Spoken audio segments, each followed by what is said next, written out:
আসসালামু আলাইকুম ওয়া রাহমাতুল্লাহি ওয়া বারাকাতুহু ইন্নাল হামদালিল্লাহ ওয়াসসালাতু ওয়াসসালামু আলা রাসূলিল্লাহ ওয়া বা'দ। প্রিয় দর্শক, আশা করি মাহে রমাদানের এই সুন্দর সময় আপনারা সকলেই ভালো আছেন। আল্লাহ রাব্বুল আলামিনের দয়ায় আমরাও ভালো আছি।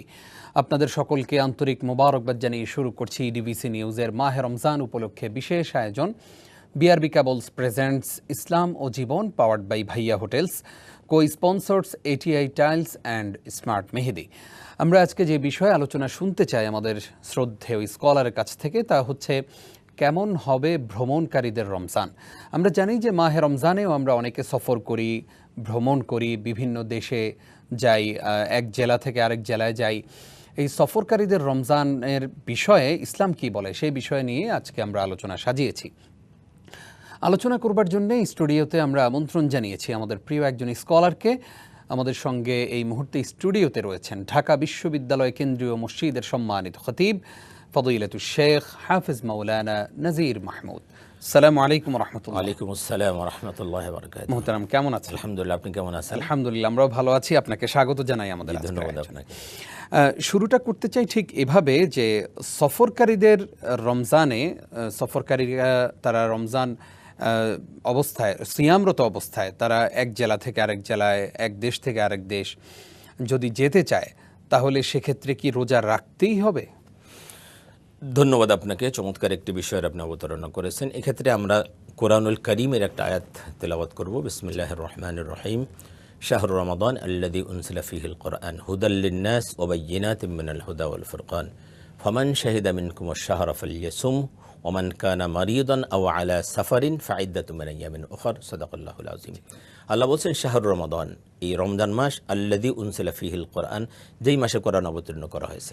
হুদাল লিন-নাস, এই কোরআন হলো মানুষের জন্য হেদায়েত, শুধু মুসলমান না, বলছে কোরআন হলো মানুষের জন্য হেদায়েত, পথ প্রদর্শক। ওয়া বায়্যিনাতিম মিনাল হুদা ওয়াল ফুরকান, আর এটা হলো ফুরকান, সত্য মিথ্যার পার্থক্যকারী। ফামান শাহিদা মিনকুমুশ শাহরা ফালইয়াসুম, সুতরাং যে ব্যক্তি এই রমজান মাস পাবে সে যেন রোজা রাখে। ওয়া মান কানা মারিদান আও আলা সাফারিন, যে ব্যক্তি অসুস্থ অথবা সফর অবস্থায় থাকবে সে ইচ্ছা করলে ওমান কানা মারিদান আলা ফাইদ্দাতুম মিন আইয়ামিন উখর, পরবর্তীতে রোজা রেখে দিবে। আচ্ছা, আল্লাহ পাক স্পষ্ট করব। এরপরে বলছেন ইউরিদুল্লাহু বিকুমুল ইউসরা ওয়ালা ইউরিদু বিকুমুল উসরা, আল্লাহ পাক তোমাদের জন্য সহজ করে দিতে চান, তোমাদের উপর কঠিন করতে চান না। দেখুন, আল্লাহ পাক সহজ করে দিয়েছেন। যদি কেউ অসুস্থ থাকে অথবা সফর অবস্থায় থাকে, সেজন্য পরবর্তীতে রোজাগুলো রেখে দেয়। আল্লাহ পাক সহজ করে দিয়েছেন। আল্লাহ বলছেন আল্লাহ তোমাদের জন্য সহজ করে দিন। আল্লাহ পাক তো সহজ করবেনই, কারণ আল্লাহ হলেন আমার অভিভাবক। আল্লাহ হলেন আমার অভিভাবক। তো আল্লাহ পাক আমার অভিভাবক, অভিভাবক আমার ব্যাপারে ভালো করে জানেন যে আমি কতটা পারবো আর কতটা পারবো না। তিনি আমার আদ্যপান্ত সব জানেন, আমার কতটুকু অ্যাবিলিটি আছে, আমার কতটুকু সহ্য ক্ষমতা আছে, আমার কতটুকু ধৈর্য আছে, এটা তার চেয়ে বেশি আর কেউ জানে না। সুতরাং তিনি জানেন আমি কতটুকু পারবো আর কতটুকু পারবো না, এই জন্য তিনি আমার জন্য সহজ করে দিয়েছেন। তিনি আমার জন্য কি করেছেন যে এইটা তুমি পারবে, এটা পারবে না, এই জন্য তিনি বলছেন যে আচ্ছা তুমি পরবর্তীতে এটা রেখে দিও। তিনি যদি বলতেন যে না তুমি অসুস্থ হলেও রাখতে হবে, সফর অবস্থায় হলেও রাখতে হবে, তাহলে তো আমার জন্য কঠিন হয়ে যেত, এবং তিনি এটা করবেন না। তিনি এরকম অভিভাবক নন। তিনি হলেন দয়াময়, তিনি হলেন গফুর, তিনি হলেন রহিম, তিনি হলেন রহমান, তিনি হলেন অদুদ, তিনি হলেন লতিফ, তিনি প্রেমময়, তিনি দয়াময়। তিনি জানেন যে আমার বান্দারা পারবে না, তাদের কষ্ট হয়ে যাবে, এই জন্য তিনি বলছেন তুমি যখন অসুস্থ থাকবে অথবা তুমি সফরে থাকবে তো তুমি পরবর্তীতে রোজাগুলো রেখে দিও। আল্লাহু আকবার। এখন আসেন যে আপনি যখন অসুস্থ, অসুস্থতার কয়েকটা বিষয় আছে। এক হলো কিছু অসুস্থ আছে যারা সাময়িকভাবে অসুস্থ হয়ে গেছে, সাময়িকভাবে অসুস্থ আছে, জ্বর হয়েছে বা কঠিন অসুখ, রোজা রাখলে ডাক্তার বলছে, ইমানদার অভিজ্ঞ ডাক্তার বলছে যে আপনি যদি রোজা রাখেন তাহলে আপনার অসুস্থতা বেড়ে যাবে। ঠিক আছে, তাহলে রোজা ভেঙে দিবে, 2টা 3টা 5টা রোজা ভেঙে দিল, পরবর্তীতে ঠিক ওই রোজাগুলো তারা কী করবে, রেখে দিবে।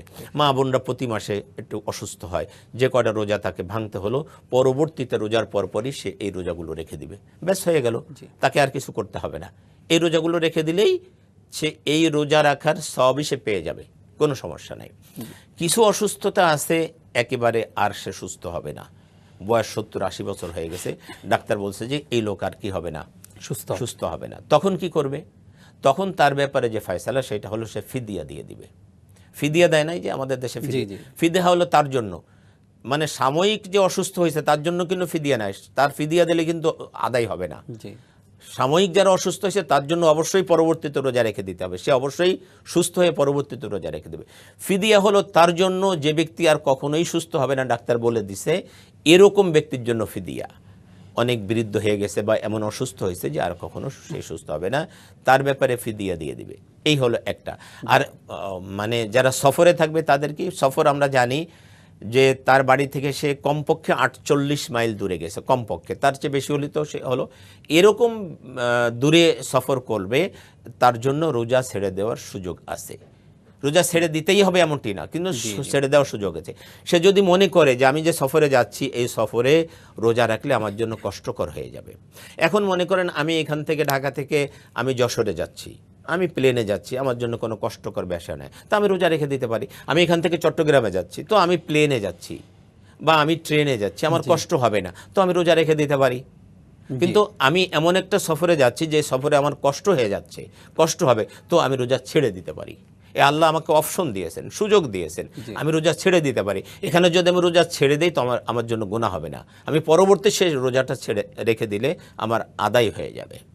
কিন্তু যদি এমন হয় যে রোজা যদি আমি রাখি তাহলে আমার জন্য জীবন নাশের হুমকি আছে, আমার জীবনের ক্ষতি হয়ে যেতে পারে। আল্লাহ রসুল সাল্লাল্লাহু আলাইহি ওয়াসাল্লাম সফরে ছিলেন, সাথে সাহাবারা ছিলেন।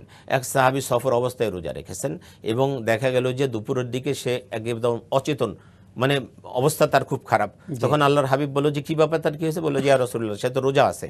তখন আল্লাহর হাবিব খুব রেগে গেলেন যে অবস্থায় কেন সে রোজা রেখেছে, সে তো সফরে আছে, তার রোজা ভেঙে দেওয়ার সুযোগ ছিল, সে রোজা রেখে না তার জীবনটাকে সে হুমকির সম্মুখীন কেন করে ফেললো। আল্লাহর হাবিব রেগে গিয়েছিলেন তার ব্যাপারে। সুতরাং এরকম অবস্থা যদি হয় যে রোজা রাখলে আপনার জীবন হুমকির সম্মুখীন হয়ে যাবে, সে অবস্থায় অবশ্যই আপনি রোজা রাখবেন না। সে অবস্থায় অবশ্যই আপনি রোজাকে ছেড়ে দিবেন। ইসলাম তো আপনাকে সে সুযোগ দিয়েছে।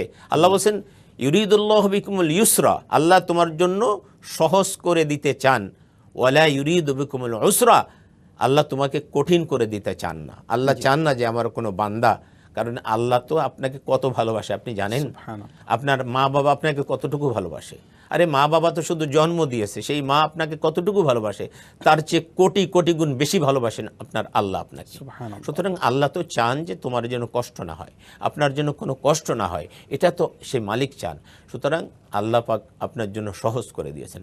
আপনি আপনার জীবন হুমকির সম্মুখীন হয়ে যাবে, আপনি বিপদে পড়ে যাবেন, এমন অবস্থা যদি হয় তাহলে আপনি অবশ্যই রোজা ছাড়বেন। আমি এক রমজানে 2015 সালে, আপনি জানেন দুবাইতে হলো পৃথিবীর সবচেয়ে বড় কোরআনের কম্পিটিশনে, ওই কম্পিটিশনে 2015 সালে আমার যাওয়ার সুযোগ হয়েছিল। সরকারিভাবেই আমাকে মানে দুবাই সরকারের আমন্ত্রণে আমি সেখানে গিয়েছিলাম। তো যাওয়ার সময় আলহামদুলিল্লাহ রোজা রেখে গেলাম, প্লেন মানে জার্নি, কোনো কষ্ট হয়নি। কিন্তু আসার সময় আমার প্রচণ্ড কষ্ট হয়ে যাচ্ছিল। তো প্লেনের ভিতরে খাবার দিল, আমি বাধ্য হয়ে আমাকে রোজাটা ভেঙে দিতে হয়েছিল। এই ক্ষেত্রে কোনো গুনাহের কোনো সুযোগ নাই, পরবর্তীতে আমাকে সে রোজাটা রেখে দিতে হয়েছে। তো এরকম যদি হয় যে আপনার কষ্ট হয়ে যাচ্ছে, আপনি তাহলে ভাঙার সুযোগ আছে, কোনো সমস্যা নেই। জাযাকাল্লাহ খাইর। আমরা আসবো আপনার কাছে আবারও ইনশাআল্লাহ একটি বিরতির পরে ইনশাআল্লাহ। প্রিয় দর্শক, আপনারা দেখছেন বিআরবি কেবলস প্রেজেন্টস ইসলাম ও জীবন অনুষ্ঠানের এ পর্যায়ে নিচ্ছি ছোট্ট একটি বিরতি, সঙ্গেই থাকুন। প্রিয় দর্শক, আপনাদেরকে আরও একবার স্বাগত জানিয়ে শুরু করছি ইসলাম ও জীবন। আজকে আমরা খুবই গুরুত্বপূর্ণ একটি বিষয় আলোচনা শুনছিলাম, আর সেটি হচ্ছে যে সফরকারীদের রমজান, ভ্রমণকারীদের রমজান কেমন হবে, সেই বিষয় নিয়ে আলোচনা করছেন হাফেজ মাওলানা নাজির মাহমুদ। মুহতারাম, আপনাকে আরও একবার স্বাগত। আমরা জানতে চাই আপনার কাছে যে আপনি বলেছেন যে যদি একটা সফরের অবস্থায় যদি রোজা ভাঙতে হয় তাহলে ভাঙার পরে রোজাটা পরে রেখে দিবে, কিন্তু আমরা এর আগেও আপনার আলোচনা থেকেই অন্য কোনো পর্বে আমরা শুনেছিলাম যে একটা রোজা ভাঙলে প্রায় 2 মাস রোজা রাখতে হয়। এখন এই সফরকারীর বেলায় কি, সে কি একটা রোজার বদৌলতে একটা রাখবে নাকি 60টা রোজা রাখতে হবে? ওই যে আলোচনা আপনি শুনেছিলেন সেটা হলো যে তার এরকম ইচ্ছাকৃত যদি একটা রোজা ভেঙে দেয়, শরীয়তের কোনো বিধান ছিল না, রোজা রাখার তার কোনো সমস্যা ছিল না, রোজা রাখার ব্যাপারে তার কোনো সমস্যা ছিল না, সেই অবস্থায় সে ইচ্ছাকৃত একটা রোজা ভেঙে দিল, তার কাফফারা হলো, ওটাকে কাফফারা বলা হয়, তার কাফফারা হলো সে একাধারে 60টা রোজা রেখে দেবে। আর এখানে তো তার কাফফারা না, এটা হলো যে সে সফর অবস্থায় ছিল, অসুস্থ ছিল সেই কারণে তাকে রোজা ভাঙতে হয়েছে, শরীয়তের রুখসত। এই জন্য সে একটার বদলে একটা, দুইটার বদলে দুইটা। সে যদি দুইটা রোজা ভেঙে দেয়, সফর অবস্থায় আছে, তাকে দুইটা রোজা ভাঙতে হয়েছে বা তিনটা রোজা ভাঙতে হয়েছে, অসুস্থ ছিল যার কারণে তাকে 5টা রোজা ভাঙতে হয়েছে, পরবর্তীতে 5টা রোজা রাখলেই তাকে এটা তার জন্য এনাফ হয়ে যাবে, তাকে অতিরিক্ত রাখতে হবে না ইনশাআল্লাহ। এটাকে বলা হয় যে মানে একটার বদলে একটা, দুইটার বদলে দুইটা, এটা কাফফারা নয়। এটা যেমন আমাদের মা বোনদের অসুস্থতা ওই রকম। জাযাকাল্লাহ খাইর। আমরা গুরুত্বপূর্ণ একটি মাসালা শিখলাম। জানতে চাই যে কেউ যদি ইচ্ছা করে শুধু পুরো রমজান জুড়েই সফর করতে চায়, যে আজকে সফর করে আসলো, আবার চিন্তা করলো যে বন্ধু বান্ধব নিয়ে আবার ঘুরতে চাই, এইরকম ইচ্ছা করে নিজেরা যদি প্ল্যানিং করে রমজানের রোজাগুলো না রেখে পরবর্তীতে রাখার একটা চিন্তা ভাবনা করে, এইরকম ব্যক্তিদের এরকম সফরটা তো আসলে এই রমজানের সফরগুলো কেমন হবে? মনে করেন একজন ব্যবসায়ী লোক, তার ব্যবসায়িক কাজে সে সফর করতেছে, অথবা সে উমরা করতে যাচ্ছে, অথবা এই ধরনের কোনো সফর যদি হয়, আপনার রমজানে ঘুরে ফিরে বেড়ানো, এটা তো আসলে কোনো মুমিনের জন্য শোভনীয় নয়, এটা শোভনীয় কাজ নয়। যে রমজান এসে বিভিন্ন জায়গায় অবকাশ যাপন করবে, বিভিন্ন জায়গায় ঘুরতে ফিরতে যাবে, এটা তো মুমিনের জন্য জরুরি বিষয় নয়, বা এটা মুমিনের জন্য শোভনীয় নয়। বলো মুমিনের জন্য শোভনীয় হলো রমজান এসে স্থিতি হয়ে তার এলাকায় থাকবে এবং সে সিয়াম পালন করবে, সে তারাবি পড়বে, সে তাহাজ্জুদ পড়বে, সে তাসবিহ তাহলিল করবে, এটাই তো তার জন্য জরুরি। সে এরকম ঘুরে ফিরে বেড়াবে, এটা তো তার জন্য কোনো অবস্থাতে শোভনীয় নয়। জি, আমরা একটু জানতে চাই যে সফররত অবস্থায় আমাদের কোনো ভাই যদি চিন্তা করেন যে না, আমার জীবন চলে গেলেও আমি সিয়ামগুলো ভাঙবো না, কোনো বোন যদি এরকম নিয়ত করেন যে না, আমার যত কষ্টই হোক আমি সিয়ামগুলো রাখবো, যেহেতু আপনাদের মতো স্কলারদের কাছ থেকে আমরা আলোচনা শুনেছি যে রমজানের একটা রোজার সাথে সারা জীবন রোজা রাখলেও সমান হবে না, সেই ক্ষেত্রে তাদের এটা তার জন্য বৈধ হবে না, এটা তার জন্য কোনোভাবেই রোজা রাখাটা বৈধ হবে না, কারণ তার জীবনটা হুমকির সম্মুখীন হয়ে যাচ্ছে, তার জীবন ক্ষতিগ্রস্ত হচ্ছে, যেখানে ইসলাম এটা মেনে নেয় না যে সে ক্ষতিগ্রস্ত হবে অথবা তার জীবনটা হুমকির সম্মুখীন হবে।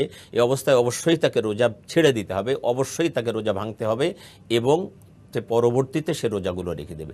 ইসলাম তাকে সেই সুযোগ দিয়েছে। আমি একটা ঘটনা উল্লেখ করেছি, আল্লাহর হাবিব সাল্লাল্লাহু আলাইহি ওয়াসাল্লাম অত্যন্ত রাগান্বিত হয়েছিলেন ওই সাহাবীর উপরে, যে তুমি সফর অবস্থায় কেন রোজা রাখতে গেলে, তুমি আজকে বিপদ এমন যে সে বেহুশ হয়ে গিয়েছে, তোমার জীবনটা হুমকির সম্মুখীন হয়ে গেছে। এই জন্য আল্লাহর হাবিব খুব রেগে গিয়েছিলেন, তার উপরে গোসা হয়েছিলেন যে তুমি কেন রোজা রাখতে গেলে। এই জন্য যখন এরকম বিপদের সম্মুখীন হবেন, সে অবস্থাতে কোনো অবস্থাতে রোজা রাখা যাবে না, রোজা অবশ্যই তাকে ছেড়ে দিতে হবে। এই তো গেল সিয়ামের কথা, রোজার কথা। আমরা জানতে চাই যে সালাতের কি অবস্থা হবে, সফররত অবস্থায় মুসাফিররা কিভাবে নামাজ পড়বে? চমৎকার কথা বলেছেন। আমরা জানি মানে সফর হলো 48 মাইল। আবারও কথাটা বলছি, আমি যেখানে অবস্থান করছি সেখান থেকে কমপক্ষে যদি 48 মাইল দূরে যায়, তাহলে এটাকে সফর বলা হয় শরীয়তের দৃষ্টিতে। তো সেক্ষেত্রে আমি যদি সফরে 15 দিনের কম থাকি, 15 দিন বা তার কম যদি থাকি, তাহলে আমি মুসাফির। আচ্ছা, তাহলে আমি কি মুসাফির। তো মুসাফির অবস্থায় আমার নামাজ হলো, আমি যদি ইমামের পিছনে পড়ি, যে ইমাম মুকিম তার পিছনে যদি পড়ি, তাহলে তো আমাকে পুরো নামাজটা পড়তে হবে। মুকিম মানে হলো স্থানীয়, জি, তার পিছনে যদি নামাজ পড়ি তাহলে পুরোটা পড়তে হবে। কিন্তু আমি যদি একাকী পড়ি, অথবা আমরা যারা একসাথে আছি সবাই মুসাফির, তাহলে আমাকে 2 রাকাত, 4 রাকাতের জায়গায় 2 রাকাত পড়তে হবে। জোহর, আসর এবং এশা, এটা 4 রাকাত বিশিষ্ট নামাজ, এটা 2 রাকাত করে পড়তে হবে। আমি একা পড়ি, অথবা আমরা 10 জন এক সফরে আছি, 10 জনই মুসাফির, তখন আমরা সবাই মিলে কি করব, জামাতে নামাজ পড়ব এবং 2 রাকাত করে পড়ব। জোহর, আসর এবং এশা 4 রাকাতের জায়গায় 2 রাকাত করে পড়ব। কেউ আবেগে যদি চিন্তা করে যে না, নামাজই তো পড়ব, 4 রাকাত পড়ি, না 4 রাকাত পড়লে হবে না, এখানে 2 রাকাত করে পড়তে হবে। শরীয়ত যেটা নির্ধারণ করে দিয়েছে সেটাই করতে হবে। 4 রাকাত পড়লে এখানে নামাজ হবে না, এখানে তাকে অবশ্যই 2 রাকাত পড়ে। এটার নাম হলো ইবাদা। আল্লাহ যখন যেটা বলেছেন তখন সেটা করা। আপনার 9 তারিখে আরাফার ময়দানে হাজিদেরকে 9 তারিখেই আরাফার ময়দানে থাকতে হবে। এখন কেউ যদি মনে করে যে 9 তারিখে আরাফা না থাকে আমি বাইতুল্লাহতে তওয়াফ করব, হাজরে আসওয়াদের চুমু খাবো, ওই দিন 9 তারিখে কিন্তু আপনি বাইতুল্লাহতে লোক খুঁজে পাবেন না। তো এখন ফাঁকা পাইছে, আমি এইখানে বাইতুল্লাহতে থেকে হাজরে আসওয়াদের চুমু দিলাম, তাহলে কি তার হজ হবে না? আপনি অন্য সময় সুন্দর ড্রেস পরে মাথায় টুপি পরা, এটা সুন্নাহ, কিন্তু অবস্থায় এহরাম অবস্থায় টুপি না পরাটাই হলো ইবাদত। অর্থাৎ আপনার মালিক আপনাকে যখন যে হুকুম করেছেন তখন সেটা পালন করার নাম হলো ইবাদত। এটা হলো গোলামের দায়িত্ব। তো আপনাকে সফর অবস্থায় 2 রাকাত পড়তে বলেছেন, ওই 2 রাকাত পড়াটা এটা হলো ইবাদত। জাযাকাল্লাহ খাইর। আমরা জানতে চাই যে সফরকারী সালাত আদায় করবেন, আপনি বলেছেন 2 রাকাত করে, এটাকে কসর বলে। কসর বলে। তো এখন আগে পরে যে সুন্নতগুলো আছে সেগুলো কি পড়তে হবে? এটা চমৎকার একটা কথা বলেছেন। সফর অবস্থায় যেহেতু ফরজ নামাজকেই সংক্ষেপ করে দেওয়া হয়েছে, সে যদি ব্যতিব্যস্ততার মধ্যে থাকে তাহলে সুন্নাত তার না পড়লেও চলবে। এটাকে সুন্নাতটা তার উপরে সুন্নাতে জায়েদা হয়ে যায়, অতিরিক্ত সুন্নাত, এটা নফলের পর্যায়ে চলে যায়। আর সে যদি ব্যস্ততার মধ্যে না থাকে তাহলে সে সুন্নাত পড়তে পারে। সুন্নাত পড়াটা তার জন্য উত্তম হবে তখন। যেমন আমি এক জায়গায় গেছি, বেড়াইতে গেছি, আমি এখন আপনি যদি আপনার শ্বশুর বাড়িতে যান, এটা একটা মুসাফির অবস্থা, আপনি 3 দিন সেখানে আছেন, আপনি মুসাফির আছেন, তো আপনি নামাজ পড়তে গেলেন, মনে করেন ঈশার নামাজ পড়তে গেলেন, তো এখানে আপনি কোনো ব্যস্ততা নাই, তো আপনি ঈশার পরে সুন্নাত নামাজটা পড়ে নিলেন, যেহেতু সময় আছে। জি, জাযাকাল্লাহ খাইর। আমরা অনেকগুলো আলোচনা শুনলাম, অনেক পয়েন্টে। আপনি কষ্ট করে সময় দেওয়ার জন্য ধন্যবাদ। আপনাকেও ধন্যবাদ। বারাকাল্লাহ ফিক। প্রিয় দর্শক, এতক্ষণ যারা আমাদের সঙ্গে ছিলেন আপনাদেরকেও ধন্যবাদ জানিয়ে শেষ করছি ইসলাম ও জীবন আজ এই পর্যন্তই। আগামীকালকের পর্ব দেখবেন সেই প্রত্যাশায় বিদায় নিচ্ছি। নিজাম বিন মুহিব। আসসালামু আলাইকুম ওয়া রাহমাতুল্লাহি ওয়া বারাকাতুহু।